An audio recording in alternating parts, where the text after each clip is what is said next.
Thank you very much for joining us on the Photo Flucky Show. I think this is episode 144.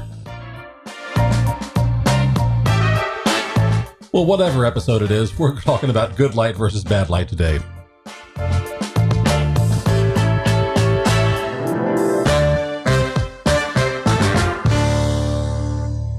Hi, my name is William Beem. Hi, my name is Lee Beem. And sometimes I don't know what episode it is, but that's okay. We're going to talk about stuff anyways. We are here to help photographers become better visual storytellers so they can take better photos to share, sell, and remember.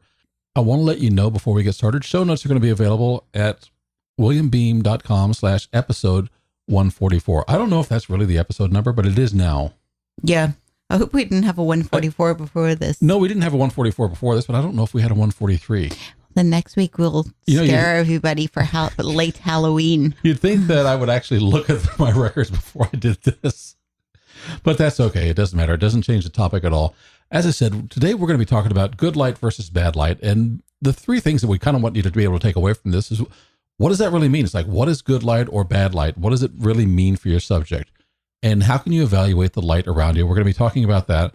And finally, of course, how can you control the light? Because the light isn't always what you want it to be. So if you turn off the lights and it's totally dark, it's bad light. Because it's gone. It can't be bad light if it doesn't exist. Most people tend to think that good light means you're going to have very soft light. In other words, the shadows are not going to be hard-edged and defined. They're going to have a little gradual decrease or delay from bright to darkness. But I think, good light is whatever works for your subject. That's true. And it sometimes harsh light may be good light. That's true. And the mood of the photo as well.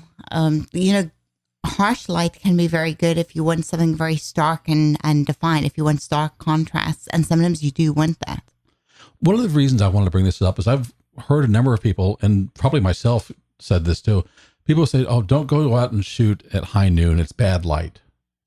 Yeah, I've heard that too. Now, I do say bad light, and I still mean it. It's bad light for what you're shooting at the time, but it's not necessarily bad light. You got plenty of light. You might have if this is going to be like on a bright, clear day, you're going to have very hard light, but sometimes you're also going to have that beautiful blue sky. Yeah. And that light may work if you really need to define the edge of whatever you're looking at. Or sometimes it really helps show off something. So, for example, if I take this as portrait photography, do I want to show harsh light on someone's face coming down? No, probably not. But if I can get hard light showing on a bodybuilder and having those hard shadows define where the muscles are, that's a good look. Yeah, I do not want soft baby lights when you're trying to show my muscles. No, and it really depends on what your subject is as to which level of light from hard to soft is appropriate for what you want to do. But that's not the only kind of quality of light that we're looking at. You're also looking at the color of the light. Yes. And you're looking at the direction of the light. Mm-hmm. So if you keep those three things in mind, I'm going to say four things, because one of them is going to be the amount of light. You don't want to be shooting your ISO way high up. That's true. Yeah. So you want to have enough light. You want to appreciate the quality of light as far as whether it's soft, harsh, or someplace in between. You want to be thinking about the color of the light, which is going to vary, from sunrise to noon to sunset. Mm-hmm. And then, of course, you want to be thinking of the direction of the light. I really love side lighting more than top lighting for a lot of my portraits. But I have to compensate for that sometimes, because if it's only coming from one side, I don't want to have some of my portrait subjects lit well on one side and then dark on the other. No, that's true. And I mean, I tend to use a little bit of side lighting as well. The angle that I set my tripod when I'm taking my photos after my workout, it's always around sunrise. If I get back early, I just switch the order of things I do. I might go and get my post-workout drink or whatever I need to get first. I've got an order and I'm waiting for it to be light enough to be decent light, but the sun comes from a certain direction when it rises. No matter what time of the year, it's in a similar direction. And I've got a similar place that I stand because I want to kind of face the light, but not dead on, because otherwise it blows my face off. And it depends on, it's not just portraits as far as the quality of the light. It's also going to work from everything from landscape. I'm thinking of when I was shooting in Zion National Park. You're basically, when you go into that park, you're inside the canyon. Mm-hmm. And depending upon where the light is, you may or may not have a really hard shadow coming down over some of the other side of the mountain or the canyon range because of what you're doing. And I guess that works sometimes, or it can be really annoying at other times. I can understand that. Yeah. And I'm not a landscape photographer. This is one of those things, and this is one of the reasons why I'm not a landscape photographer. You've got to be there at the right time. You got to know where the sun's going to hit and where the shadows are going to be in order to get the shot that you want. And that just seems so exhausting to me. I know a lot of landscape photographers really love shooting either early in the morning or, at sunset. Sunrise or sunset are really beautiful times of day to shoot, unless you're dealing with those shadows. Yeah. And then you got to think about, well, what do those shadows mean for my photo if I'm shooting inside of a canyon? Yeah, I've got reasons why I don't do landscape photography. I mean, I've seen some beautiful photos that have come up, but I guess the reality is I just don't get it.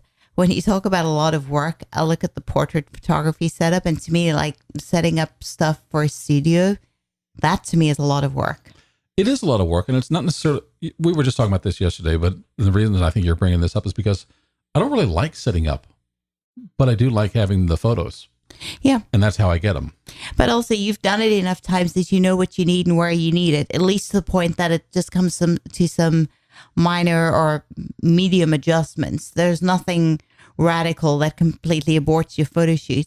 And I think if you practice stuff and you start to understand it and you work with it, it's not as daunting. But I look at it and think it would take me all day to do that for the one or two photos that I want. No, thank you. Well, I understand. There's an effort and it takes a certain amount of time if you're setting up studio lighting and the background and all the other things that go with it in order to get a specific shot. But I like that level of control. Yeah. Now, if I'm going outside, I'm really at the mercy of the time of day and the type of weather that we have. Yeah. So and you've done most of your photography since you got here really was outside. Mm-hmm. And then now you're getting into flash and starting to set things up. So you've got a bit more control, but still it's much faster and easier if it's a good day for you to go outside. It really is. And that's partly because I understand it. I know when I'm outside in my spot where the light comes from, at which time of day I can look outside and say, okay, it's cloudy, it's overcast, it's winter, it's a bit gray. But I understand. I don't really think consciously about the light. I'm not pretending that I totally understand how it works. But somehow I just know what I need to do and when it's a good or a bad time to do it. Well, how do you evaluate whether it's a good or bad time? Because really what you're doing is you're evaluating the light. So yeah. What are you looking for when you're making up your mind? Is this a good time or bad time to shoot? All right. I don't want to. The middle of the day is not necessarily terrible if there is some cloud. I don't need the sun to be behind the clouds, but there's just something about the light that changes when you have clouds in the sky. So you don't have if that makes sense. You don't have that dappled light from, hard light coming through the leaves. Yeah, and that's what I don't want. You're looking for an even spread of light. Where the sun is, which changes through the year. Mm-hmm. At noon, the sun's not going to be at the same place in June as it is in December and anywhere in between. So that also plays a part. But when it's overcast, I tend to get a nice light. Morning and evening light is a little bit warmer. Noonday light is kind of blue. All right. So you've actually kind of run through the things that we were talking about. You've talked about the direction of the light, mm-hmm. the color of the light. Yep. And also the quality, how harsh is it? I don't think you're really worrying about, do you have enough light, when it's daylight out? No, I'm really not. In fact, morning, sometimes I wait and I tell you not yet because I'm not ready yet. And I wait until it's like 5 o'clock, 6 o'clock, because I know that the light looks really good then. Okay. In your case, you're looking for soft light. You're not looking for hard to find shadows on whatever you're setting up. Generally not. There have been a few shots where I wanted a little bit of, and a flare is probably an exaggeration, but I had subjects in my photo. I'm thinking back to last summer and I cannot think of an example, but there were a few times where I actually wanted that hard light because I needed something. It was a still life kind of setup and I wanted a reflection. And I knew that if I just moved my base and my boards and whatever I was setting my subjects up on, I was going to be fine. Once I found the angle and the direction the sun hit it, I had what I needed. So it's not that it was bad for me, but it was for a very specific purpose.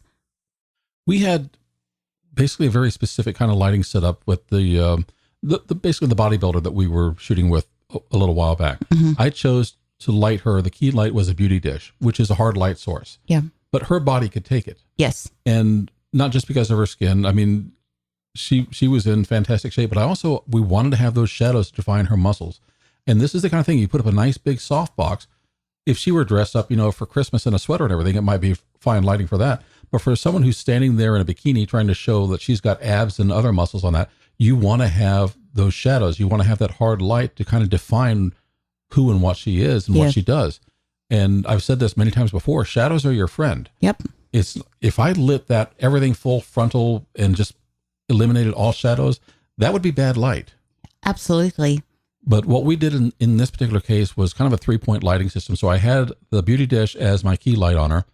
And then behind her at 45-degree angles, I had like 5-foot strip boxes with a grid on them. So that's a soft light, but it was also very directional.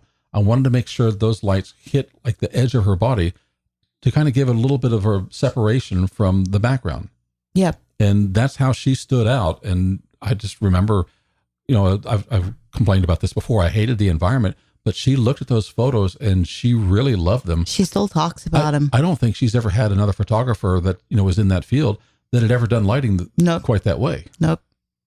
They take her outside. You don't really see indoor shots. No, I saw some of the outdoor shots and they're in, bright, basically noonday sun. Well, she has to do it at the time she's got her break when everybody else is, they kind of line them up and everyone gets their shots done. That's how it works. And I remember one of them didn't have any feet. That's one of my pet peeves. If you're going to take a full length photo of somebody, include their feet. It's okay if you don't take a full length photo. I got no problem with a 3/4, mid or headshot. But if it's supposed to be full length, don't cut off their toes. I know. I'm sorry. That's just a pet peeve. Actually, it's the funniest thing. And I don't know if I heard it from you or if it's just something that to me makes something complete. That it's fine to crop a body. You have headshots and torso shots and whatever. But there's something about do you know what I can compare it to? Maybe this is more of a woman's thing or even a guy's with a suit. Black goes with pretty much anything except nearly black. Yeah. And it's the same as like if you're going to have a full body in, don't cut off the fingertips or the toes. It's either everything's in or crop it somewhere else. We're kind of getting off on a tangent. There are definitely some awkward places to crop. Maybe we'll do that on another show. It's like, this is where you crop on people so that they don't look awkward. But as far as the lighting goes, the outdoor light, I think it was just basically you're documenting somebody at that time of day. Yeah. On the other hand, if you can get maybe a little bit of angle on the sun and you put somebody up against a light or white colored wall, you can get a nice hard shadow of them in the background. And then you're starting to get creative. Yeah. Because you've got your subject that's well lit and maybe has some definition on the muscles because of, the side lighting. But then that shadow becomes something you can play with. I'm going to give you an example of terrible light outside that can happen at any time of the day. It's whatever light can be as perfect as you want. But the wind's blowing when you've got lightweight stuff for your props. That's not a light problem. It's like light as far as weight, not light as far as light. It messes up my outdoor lighting scenes. But that's one of the reasons why we think it's really, I shouldn't say we think, I think it's better to control your light in some way or another. Now, that's not to say that you can't control the light outdoors. I've got a 6-foot scrim, which is basically it's like an aluminum lightweight frame and has diffusion material in it. And you can take that, or you know what? You could take a small white bed sheet and just put it really close to a person, and that harsh light will suddenly turn into a beautiful glow on whoever you're shooting. Well, I've done stuff like that in the mornings when I had to. Actually, I just took a whiteboard and tried to reflect the light away from me because it was too harsh on me. Mm-hmm. That's the best I could do.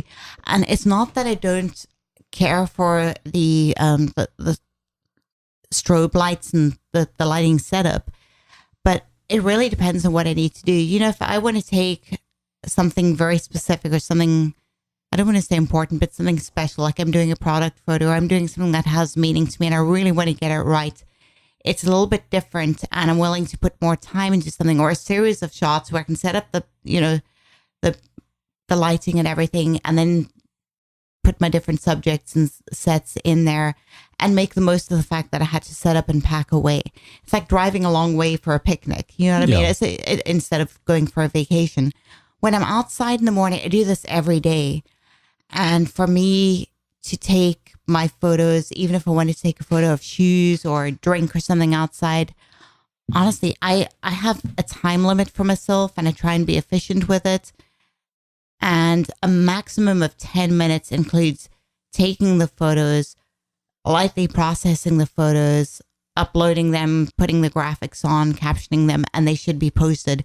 I do not want to spend more than 10 minutes doing that in the morning. And that's a little bit different to what I'm doing with my specific photos where I'm taking the time to plan them out. I think that's because it's part of a workflow that you have in the morning. You go out, you do your run, or you do your kickboxing, whatever it is. You come back, you're all hot, sweaty, and you look like a hot mess. You take a picture, and then you want to get that processed and uploaded because your audience for the fitness environment that you have, that's the time that they're looking. It is the time they're looking, but also there's something else, and that's the integrity of the fact that I'm talking about something that I've just done, and I want to do it just after I've done it. It has to have integrity. So when I say, I'm talking about the run I just got back from, that photo must be from that run just after I got back. So you're kind of basically you're a victim of the time and the circumstances outside.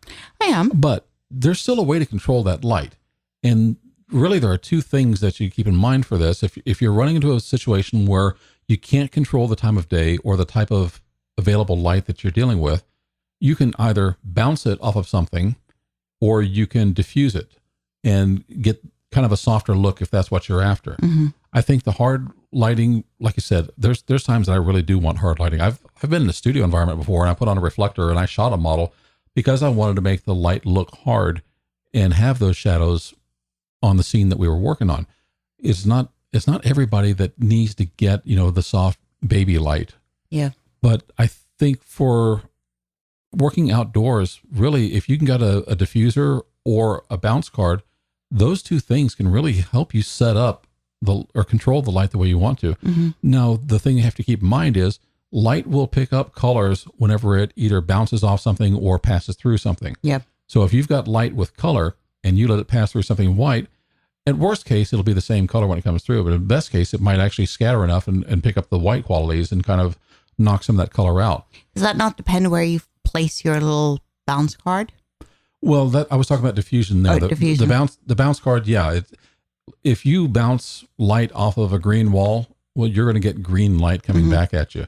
But we use really simple foam core boards for most of our bouncing. I mean, I know you can get a reflector that has like the gold or silver on it, and we have those too, but really we don't even, it's too much effort to go unzip the bag and pop them out. We just kind of pick up the board and go with that.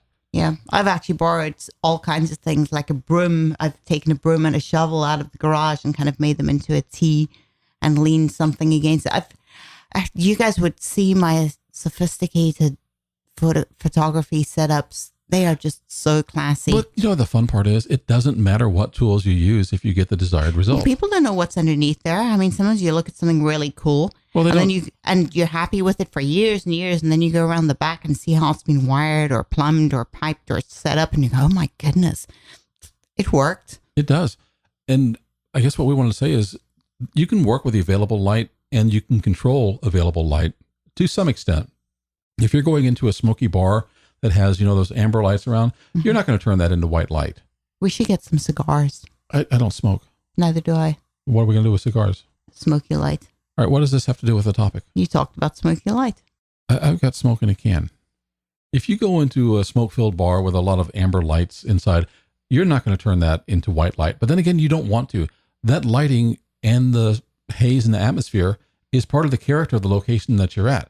So sometimes that is good light, even if it may be choking you, because like I don't smoke. I don't really want to smell the smoke, but it is wonderful for doing a character portrait or an environmental scene to have that light with the warm glow to it and the haze, from the smoke or whatever else is generating it. I hope it's smoke. But good light is whatever is suitable for your subject. That's true. And there are a number of ways to manufacture it or to control what's existing there. And I say control to some degree. I can get a flash and put a gel on it and make it look just like the warm light that I was talking about in the bar. But I can't take the warm light that's just ambient and then suddenly turn that into white flash. But I mean, you know what it's like if you're somewhere where you don't have external flash or anything with you. Maybe you've just got your camera, you have what you have, or you have your phone, and there is such a thing as bad light because sometimes things are too orange, or you're taking photos of food and you're in a place and everything's got a blue cast to it because maybe you're next to a sign. This is really when we complain about bad light. If we go up to a restaurant, we want to take photos of the food. And I get it. We're not at a food photography studio trying to do something. We just want to take a nice shot of the food that we have. Best place to do that is outside in sunlight.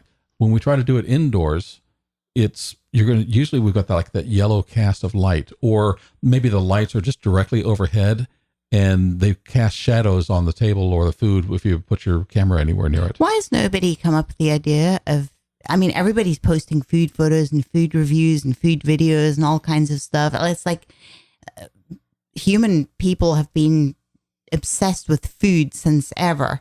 So why has nobody come up with the idea of a restaurant that is lit for taking food photos instead of lit for the atmosphere? I can't promise that nobody's ever come up with that idea, but I can say it's not a common one. Well, why haven't they done it in Orlando? All right, I'll tell you what I did to take some food photos in Las Vegas. And it was cheating. It's like I was playing, I was out there for Photoshop World, so it was a photography conference. Otherwise, I wouldn't have had my camera and my flash with me. And it was at Grand Lux Cafe. And the first thing I thought was, okay, the lighting in here is pretty low. There's not enough light. And it's also kind of warm. Yeah. So I take a picture of that. It doesn't look good. You don't get the colors of the food. I thought, all right, I need white light. And you take a picture with a flash and it just does not work because it's all from, whatever direction that you're shooting your flash from. And then it just looks, you kind of boil away the colors with that flash. And I thought, all right, I need diffusion. Fortunately, they have white napkins there. Yes. So I had a friend hold up the white napkin. I took the picture of the flash. Still sucks. It was still white light with, it didn't match the decor and it didn't help the food. So next idea was I need to bounce the light and I need to put a small gel on the flash. So I put a quarter cut CTO, which is, a small amount of kind of a warm gel. I had my friend hold up the napkin again, aimed my flash at the napkin. So that gives me a larger source rather than the small one. Yeah. And took my picture that way. And it actually looked pretty decent. Huh. They didn't complain about the flash in the restaurant? Well, the people in the restaurant who are working there, of course not. The other people were looking at me like, what is this guy doing? I was just experimenting with playing with light. And it's not like I've ever kept that photo around to show anybody. It was just a chance to see, can I make this look good in this horrible, bad lighting circumstance? And the idea is if you have a friend who will hold up a white napkin for you and you've got a gel for your flash, yeah, you probably can. You can change the direction of your light because you can move that napkin wherever you want to. And if you don't mind looking a little bit like a dork at a restaurant trying to take food photos like that with the help of a friend, you can do it. And that's what I mean. You can take bad light, and if you've got the right tools with you, you can accommodate it and you can get good light and take your photo. I've bounced photos with my brother, but like flash off a white napkin in a restaurant. Ours was a little bit different. Apparently did not look like a dork. Oh, good. He held up the napkin. I bounced the flash. The photos, it was actually a coffee house and people at the table had ordered all kinds of like little pastries and cakes and stuff I didn't care for. But they made beautiful photos. And I was busy, you know how it is. You never take one photo when you can take 25. The server came over, very sullen, said, the manager said, you have to please stop flashing. And I looked at her and said, why? Are you afraid I'm going to get all the tips? And I carried on taking my photos. We were done. We were ready to leave. I mean, I had to be somewhere. So apparently I didn't look like a dork. They had something else in mind when they were looking at me because they told me I was flashing. Apparently they didn't like it either. When people see something that looks different to them, most of the other guests aren't doing that. It just triggers something in an authoritarian mind, says, well, they must stop that. Yeah. Show me why I should. Some people say, well, do you want to be that guy? And I thought, well, sometimes I do, because you know what? I'm not going to be here again, and I'm going to get this shot, and I'm going to, it's not that big of an inconvenience. Or you can be timid and just say, well, I didn't get it, and I'm never going to be back here again. There's hardly anybody in the restaurant. If it had been full of people and there were kids, or baby, we were on our own set to the side. If I would not have done that or brought out a big flash if I thought that people were going to be inconvenienced. So that's really, it was just people with attitude. I look at it this way. It's like, am I ruining anybody else's time? And if the answer is no, then I'll take some pictures and I'll take whatever flack I get for it. I don't want to be obnoxious and ruin other people's, experience. No, there. absolutely not. But it's, if you're kind of in your own corner, it's like, yeah, I'll take them. Or the other thing was, I was in the Grand Lux Cafe at the Venetian in Las Vegas. It was loud, it was crowded, and everybody was so busy doing their own thing, they didn't care that my flash was going off. On Las Vegas, man. It's a tourist place. You expect people behaving like a tourist, and that's exactly what I did. But hey, I'm okay with that. Now, what I'm not okay with is our dog barking out there, but she's defending the perimeter, so good dog. That's my dog. Yes. The one with the big voice. So one of the things we've kind of gone over is, the difference between good light and bad light. There's no such thing as bad light if it can work for your photograph. It doesn't mean that high noon is bad light. But going into a restaurant with low light and color and smoke and whatever else could be great light for one thing. It could be horrible light for another. Yep. So the idea is you want to be able to evaluate the light around you by looking at the color, the quality, the direction, and the amount. And then you want to see, can you control the light? Can you bend it to your will? And if you can do that, you really don't have to worry about good light versus bad light.